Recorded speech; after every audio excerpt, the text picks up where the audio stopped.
Welcome to the second installment in the Blessed Timeline series, where we examine a series of blessed what-if scenarios. In the last video, we examined what a version of Smash would look like if Smash 64 and Melee's development time was combined into just one game release. In this video, we'll explore the progression of that timeline in the form of a sequel title. Firstly, a reminder that if you enjoyed the previous video, much of what you saw can be experienced through Codename Melee Deluxe mod for Brawl, which I'll link in the description. For today's video, you can experience what you're about to see in another Brawl mod called PMEX Remix, also in the description. Lastly, please remember that this is a speculative, for fun video that has no bearing on reality and made for entertainment purposes only. And now, without further ado, let's get into the video. Continuing from where we left off in our narrative, the inclusion of third-party characters and a launch title for GameCube would mean Super Smash Bros. Was tremendously successful. Satoru Iwata became the CEO of Nintendo several months after the game's release, and his first executive decision was making sure they would put their resources into making an even bigger, greater sequel to Smash. Director Masahiro Sakurai was also very pleased with the game's success, and was eager to begin work on a sequel. He got to work just 3 months after Smash's release, creating the game's concept draft.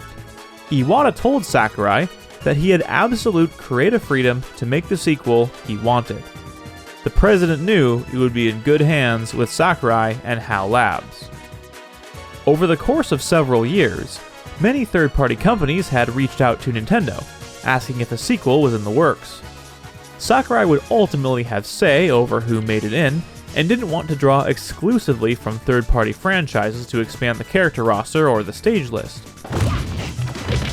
An early demo shared internally showed off Mario, Link, Pikachu, and Kirby in a much more realistic art style.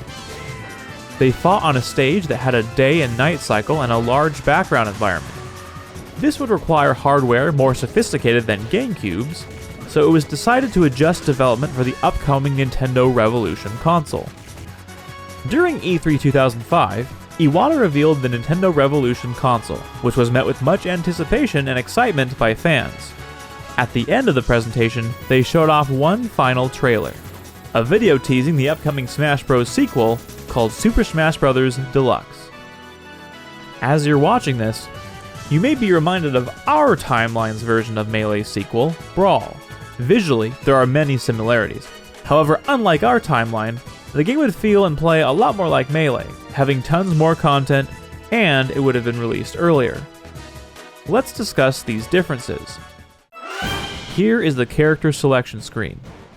At a massive 70 character roster, 74 if you include Sheik, Zero Suit Samus, Squirtle, Ivysaur, and Charizard as separate characters, the team would be hard at work implementing new models, animations, mechanics, and sounds to get everything done on time. Since development began in mid-2002 and wrapped up during Q3 of 2006, that would give HAL roughly 4 years to complete the game. Let's discuss some of the noteworthy inclusions. All previous characters from the previous game that didn't appear in our timeline's Brawl, like Dr. Mario, Young Link, Roy, Mewtwo, and Pichu, would be added, as well as the third-party characters, Shadow, Banjo and Kazooie, and Cloud, all in the context of this realistic art style. This would make this game the Blessed Timeline's first instance of Everyone is Here. First-party characters added as a result of fan requests from the poll would be Daisy, a semi-clone of Peach, Waluigi, King K. Rool, Toon Link, Dark Samus, and Black Shadow, a semi-clone of Captain Falcon. Sakurai inclusions, where he deliberately pushed to include a character he personally wanted to see in Smash ever since the beginning, included Geno from Super Mario RPG, Pokemon Trainer, Navarre from Fire Emblem, Palutena, Rob, Little Mac, and Sukapon. Characters added due to wanting to promote a recent entry in a series were Blaziken from Pokemon, Ike from Fire Emblem, and Isaac from Golden Sun. The remaining newcomers were all negotiated with third parties, ranked by how popular they were in the character polls and characters Sakurai felt like would fit in the game.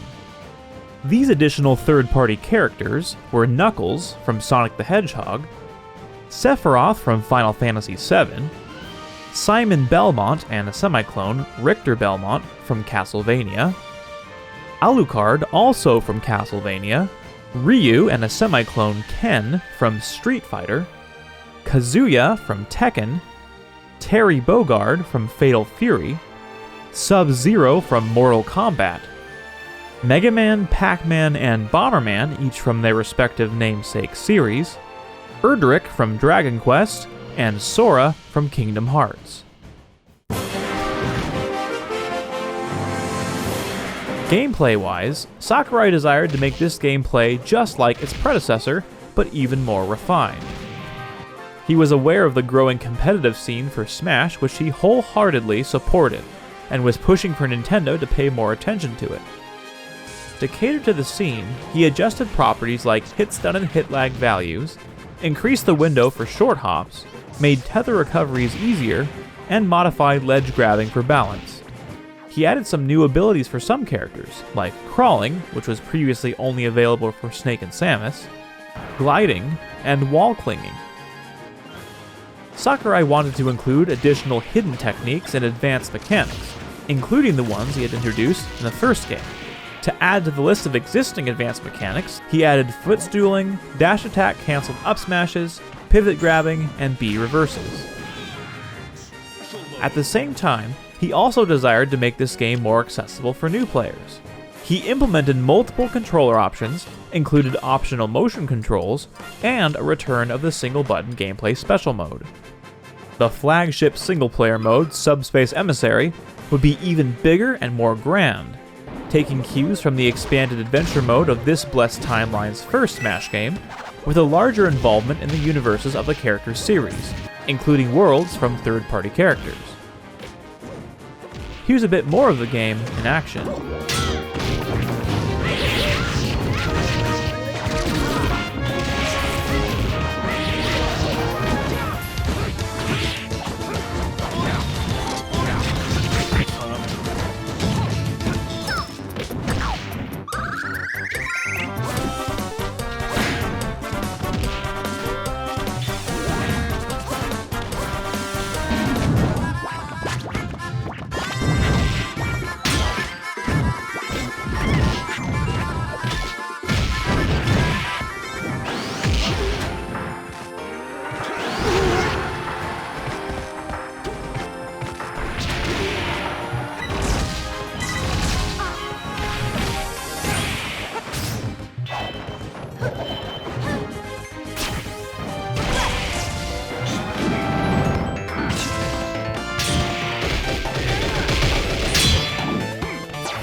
Rest in peace.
If all this looks cool to you, check out PMEX Remix, where you'll not only find these stages and characters playable, but even more if you can believe it.